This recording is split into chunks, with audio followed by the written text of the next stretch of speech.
Hello, and welcome to the second episode of Ryan Stacy's Silver Screams, a new podcast where each installment I look at some of the defining moments of some of our most favorite horror films. I am your host and independent filmmaker, Ryan Stacy. If you joined me last time for my very first episode, I began exploring this season's theme of horror's legitimacy with 1978's Halloween. But this episode is about Carrie, the 1976 horror classic featuring Sissy Spacek in the title role as a young outcast with terrifying telekinetic powers. Calling this story based on the first published novel by author Stephen King inspiring or iconic is underplaying its value to pop culture. It is one of my favorite films and horror movies. Every time I watch it, I am immediately moved. I feel this lump in my throat, most likely invoked by Pino Donaggio's melodic score for Carrie, even before we see her tucked semi-safely away from her peers in that steamy shower cubicle. There is impending dread in the dreamy melody that gets you on Carrie's side immediately. I can see your dirty pillows. Everyone will. Breasts, Mama. They're called breasts.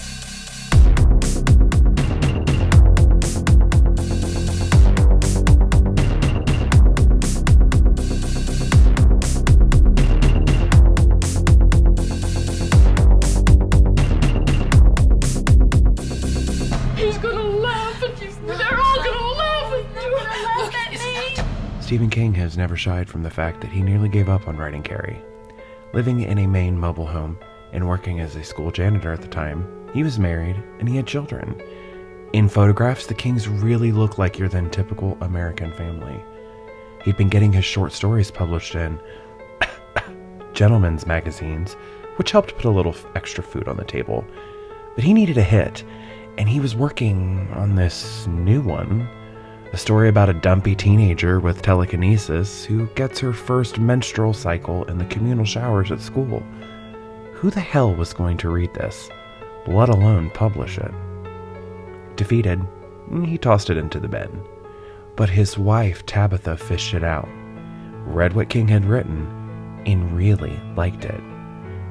A writer herself, Mrs. King felt her husband was onto something interestingly fresh and horrifyingly relatable.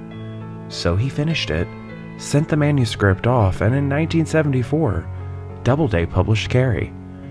I do apologize for hastily glossing over King's early years in his career here, but let's be fair, I could do entire seasons about this man and his incredible work.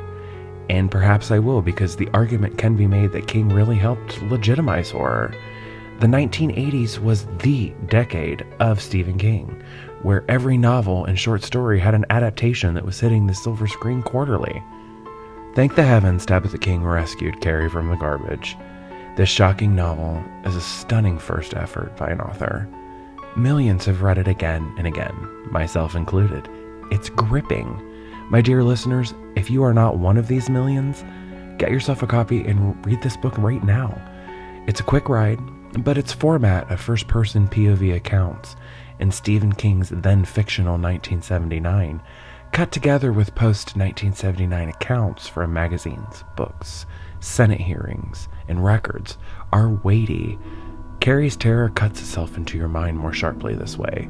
You will not be disappointed, especially if you like audiobooks. Sissy Spacek reads the audiobook on Audible. I suggest you check that out as well. It's definitely an interesting and more fun way to absorb Stephen King's writing in this novel. Brian De Palma held his casting calls for Carrie jointly with his friend George Lucas, who was also casting his own movie, a space opera entitled Star Wars. It is famously known that actors tested for both projects, going from Carrie on over to Star Wars and vice versa. Let's stop for a moment and picture the late, great Carrie Fisher auditioning for Carrie White, or William Catt, De Palma's eventual Tommy Ross, auditioning as Luke Skywalker with that big, beautiful mane of golden curls. It's fun to envision, and these moments actually happened. A great source of material in the history of Carrie's production can be found on the Home Media's release's special features. I've seen these several times during the preparation of my Carrie fan film. As I viewed the multiple pieces the discs offer, I learned so much about the detail and thought that really went into the film's production, that takes what we see on film today and just goes so much deeper. It's great supplemental material. Through the audition process I mentioned a moment ago, it's important to note that as the way things typically do go in Hollywood, no one wanted the actress that would win the titular role. Brian De Palma was not interested in seeing Sissy Spacek for the part, but did anyway. I'm sure that Sissy's being married to the production designer Jack Fisk may have helped her chances of getting past the director's lack of interest. She came through the process with stringy hair streaked with mayonnaise, and a sailor dress her mother had made her as a child. She'd let the hem out. These touches were perfect for Carrie, and Sissy won the role. Piper Laurie, the actress that portrayed Margaret White, Carrie's mother, thought the film was a comedy. Laurie mentions that the script was very humorous to her, and the humor is what drew her out of her then semi-retirement. Laurie is having fun as Mrs. White, you can tell. It was not until later on anyone clued Ms. Laurie into the seriousness of their film. Either way, what a wickedly delightful performance to be tasked with turning in. The film was fully cast with an ensemble of wonderful, fresh faces for Bates High's students. Welcome Back Cotters, John Travolta, scored antagonist Billy Nolan, lover and cohort to Nancy Allen's Christine Hargensen, the latter's breakthrough role. She was literally on her way out of town when she got the audition for Carrie, having given up hope she'd have success in acting. Allen would also find love through this film, having begun a relationship with and eventually marrying director Brian De Palma. PJ Soles, who came up in our last episode, got the part of co-bully Norma.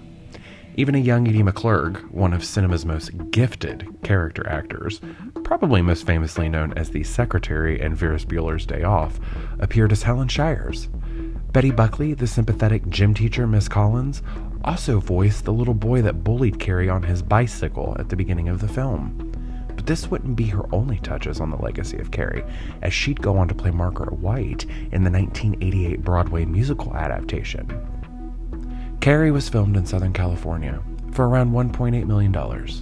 The production would showcase iconic camera angles and movements, with moody lighting and score filling out what they were unable to achieve with practical effects.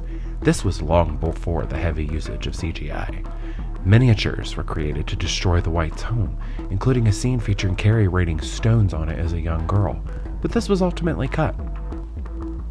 It would seem that there were a few cutscenes like this that were more firmly in line with the novel's material. However, the stones can still be seen dropping through the ceiling during the film's climax. All films have stressful moments that sometimes rear their ugly heads.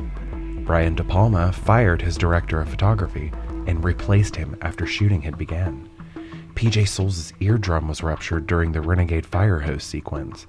But save for these bits, I cannot find any stories detailing a troubled production. For all intents and purposes, Carrie was a great shoot. Even to this day, the talent behind it still speak very fondly on their memories of it, which seem to check out because Carrie released on time on November 3rd, 1976. Just let me say that Carrie is a true horror story. Not a manufactured one made up of spare parts of old Vincent Price classics, but a real one, in which horror grows from the characters themselves. The scariest horror stories, the ones by M.R. James, Edgar Allan Poe, and Oliver Onions, are like this. They develop their horror out of the people they observe. That happens here too. Does it ever? That was a quote from the late Roger Ebert's review of Carrie via his website, rogerebert.com. It seems weird hearing words from a beloved critic lifting a horror movie up, right? But this happened a lot in these days. So why? Because the modern horror genre really was in its infancy in 1976. Before Carrie, we had Jaws giving birth to the summer blockbuster in 1975, The Exorcist mortified the world in 1973. It's not that we didn't have horror movies before these titles. We did. But what we did not often see were legitimate filmmakers tackling horror stories, and when these guys did, they were successfully innovative films. Carrie was innovative and terrifying for sure, but what is most interesting to explore here is what came by way of their peers for Sissy Spacek and Piper Laurie. In 1977, the two co-stars of Carrie found themselves the recipients of Academy Award nominations, Spacek for leading actress and Laurie for supporting actress, respectively. This was the second time we saw this in the 70s, as Linda Blair and Ellen Burstyn were nominated for their turns in The Exorcist.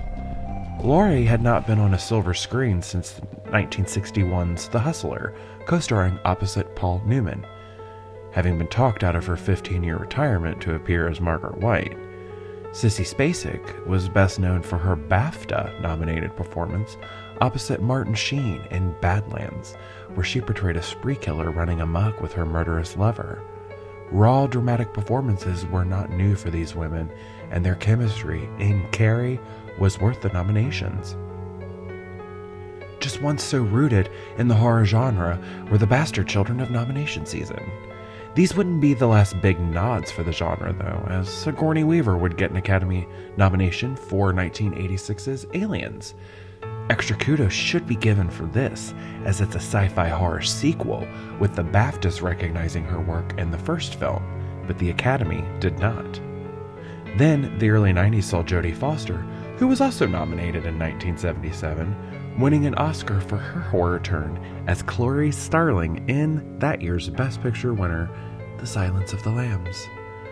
All of the titles I've mentioned were innovative, groundbreaking motion pictures. They feature so many elements and so many performances that were unlike anything the world had seen, Carrie included. With each year's awards ceremony, as these films were being nominated for and winning awards, the fresh visionaries behind them were being inducted into the Academy. This was creating a slightly better voting pool amongst peer groups, plus audience and press reception had to make these films impossible to ignore. So what happened? Why don't we see that often anymore? Well, we do, and we don't. Occasionally, horror movies break through and find legitimate recognition by mass praise and award nominations, but rarely do they win. One might think of, in recent years, Bong Joon-ho's Parasite, which won Best Picture, or Jordan Peele's script for Get Out taking home Oscar Gold. While these awards are wonderful prizes for the teams behind them, actors included, to say that horror performances being snubbed is still an awards season constant. The best example of this would be Toni Collette's terrifying work in Hereditary. She dazzled audiences, as she normally does, yet it was not strong enough for some unknown reason to be recognized for being just that by her peers. Really, really good work. They'd recognized her before in The Sixth Sense as Cole's distraught single mom. Why not this one? What is so special or unique about Sissy Spacek and Piper Laurie's work, specifically, that got them nominated? First, let's look at their fellow nominees. According to Oscars.com, this ceremony was held on March 28, 1977. This was the year Rocky took Best Picture. Logan's Run and King Kong got tied trophies for their special effects achievements. Another horror hit was nominated this night as well. The Omen won Best Original Score for Jerry Goldsmith. Now focusing in on the ladies' acting categories, the winners, Faye Dunaway for leading, Beatrice Straight for supporting, were for the film Network, a motion picture featuring driven and ambitious women working against a male-dominated network news team. I feel the argument could be made that the performances in Carrie just didn't seem to be able to hold a candle to a year that was yet again an ode to the Hollywood Boys Club. And if this were the reason these women were winning the prizes, then Jodie Foster should have definitely grabbed the trophy over Beatrice Straight, because this was the year she was nominated for Taxi Driver at age 15. With further review of these nominees, I'm saddened that Lee Remick was not featured over one of these more forgettable performances of that year. She was incredible in The Omen. but Oscar had let Carrie in the door for the dance. There wasn't room for 2 horror performances in the Best Actress category. It seems one was enough, and that was pushing it. But the loss didn't hurt Laurie or Spacek's careers. On the contrary, Spacek would win her Oscar 4 years later, portraying country western superstar Loretta Lynn in 1980's Coal Miner's Daughter. Laurie has stayed working, popping into television series and movies, including more genre films like 1998's The Faculty. We have many more titles and works after Carrie to admire. It would just be the cherry on a perfect horror cake if these forces of nature on film had won film's biggest honors for these turns. Best Acting awards are often handed out to performances where the star undergoes an unusual physical transformation, aided by prosthetic makeup and weight gains and losses, making them unrecognizable from their movie star selves. They are often leading stories about vile, horrific scenarios that are so harrowing they must overcome impossible odds to persevere. These Olympians of screen, so beautiful and perfect, are so brave for these vulnerable, moving turns.